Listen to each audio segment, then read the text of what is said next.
खुलुमबाय आं माइनाव बसुमतारी गिबियावनो नोंथांमोनखौ आंनि चेनेलाव बराय हरबाय लोगोसे गोजोन फुंबिलिनि गाहाम हामलायथि बावहरबाय नोंथांमोननि थाखाय आङो लानानै फैलायबाय गोदान मोनसे रादाब नोंथांमोना भिडिअखौ अननानै जोबजासिम नायलांदो।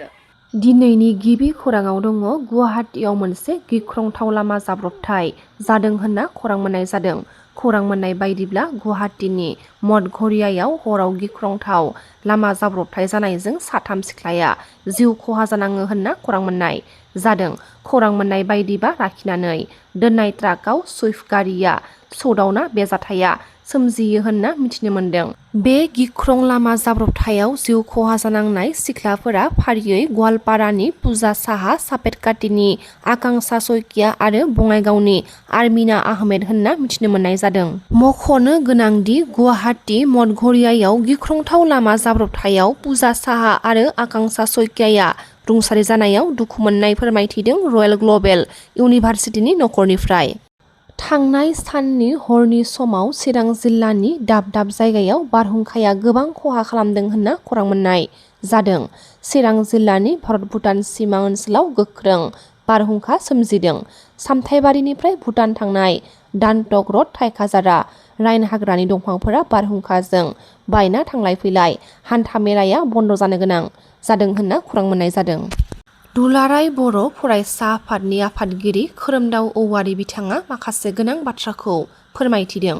दुलाराय बर' फरायसा आफादा गासैबो फरायसाफोरखौनो मान होयो, नाथाय बर'नि राव थुनलाइखौ नोजोर होनानै दुलाराय बर' फरायसा आफादा बर' बिजोंनि फरायसाफोरखौल' बरायो होननानै फोरमायथिदों।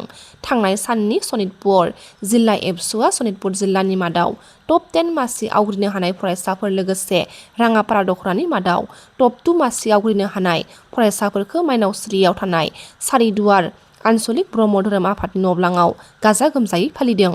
मुंदांखा देंखोगिरि अरुण नार्जारि बिथांनि सारादु खुंफुंनाय हाबाफारियाव बाहागो लादों दुलाराय बर' फरायसा आफादनि गाहाय नेहाथारि खनिन्द्र बसुमतारी बिथाङा लोगोसे माखासे गोनां बाथ्राखौ फोरमायथिदों। दिनै जोंहा जोंनि बर'नि सासे आगोमा गेदेमा देंखोगिरि अरुण नार्जारि बिथांनि जे रुंसारि जानाया 2 सप्ता बारलांबाय। दिनै बिथांनि जे रुंसारि जानायाव जोङो गासैबो बर' माहारियानो बिथांनि रुंसारि जानायाव दुखु लादों आरो जोङो समाजनि नेम बायदियै दिनै जोङो 26 एप्रिल खालि जों बिथांनि सारादुखौ जोङो राजुहुवा हिसाबै दुलाराय बर' हारिमु आफाद, बर' थुनलाइ आफाद, बिसा जोङो जयै खुंनाय जादों आरो बे हाबाफारियाव जोंनि बर'नि गासैबो दैदेनगिरि, रायजो राजा, हारिमुखौ मोजां मोनग्रा, थुनलाइखौ मोजां मोनग्रा बिथांमोनहा बाहागो लाफैनानै जोंनि बे हाबाफारियाव जे अरुण नार्जारि जे सारनि जे सावमुआव बिबार बावफैदों, बिथांखौ मान होफैदों। जों बिनि थाखायनो जोङो गासैबो बर'नि दैदेनगिरि, रायजो राजा, हारिमुखौ मोजां मोनग्रा, थुनलाइखौ मोजां मोनग्रा बिथांमोननिसिम जोङो साबायखर बावनो लुगैदों।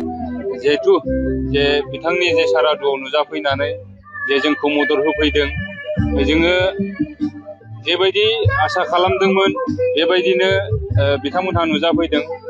बारहुंखा अखानि गेजेरावब्लाबो जोङो बे हाबाफारिखौ दिनै खुंफुंनो हाबाय।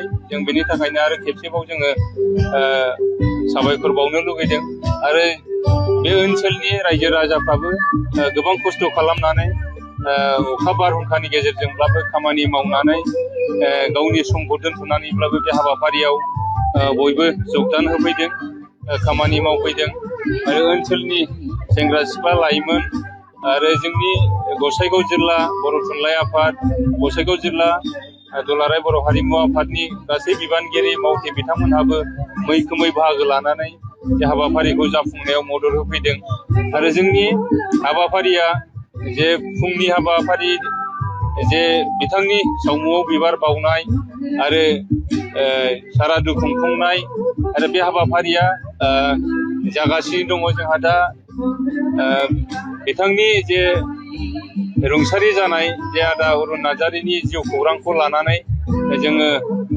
मोनसे बिसम्बि जे जोङो बिथांखौ मोनसे बिमुं दोननाय जादों देंखोनि अलंबार। बे मुङैनो जोङो मोनसे बिसम्बि लाइसि दिहुननानै जोङो दिनै बेखेवखांबाय।